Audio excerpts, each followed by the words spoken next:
কাঠামো নিয়ে অনেক মতবিরোধ ছিল শিক্ষার্থীদের মধ্যে, কিন্তু একটি বিশ্ববিদ্যালয় এবং অধ্যাদেশের বিষয়ে আমরা এক এবং একমত। এই জায়গায় ঢাকা কলেজ সহ 7 কলেজের সকল শিক্ষার্থীরা কোনো ভিন্ন মত নয়, আমরা অধ্যাদেশের পক্ষে এক এবং অভিন্ন।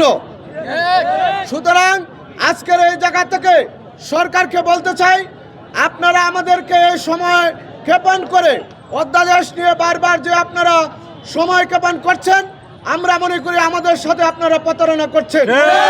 শিক্ষার্থীরা কখনোই 24 পরবর্তী বাংলাদেশে আমরা রাস্তায় নেমে এসে আমাদের এই শিক্ষার অধিকার আদায় করতে হবে রাস্তায়, সেটা আমরা প্রত্যাশা করি না। আমাদের বিশ্বাস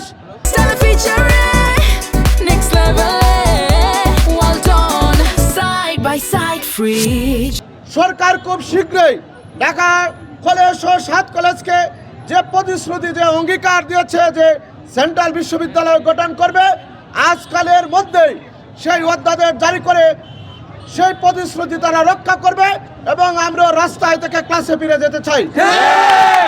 পরিশেষে সরকারকে বলতে চাই, আপনি আজকালের মধ্যেই একটি সিদ্ধান্তে চলে আসেন। আমরা এই রাস্তায় জনগণের দুর্ভোগ আমরাও চাই না, আমরা আমাদের ক্লাসে ফিরে যেতে চাই। আপনারা আমাদের সাথে একগ্রতা পোষণ করুন। পরিশেষে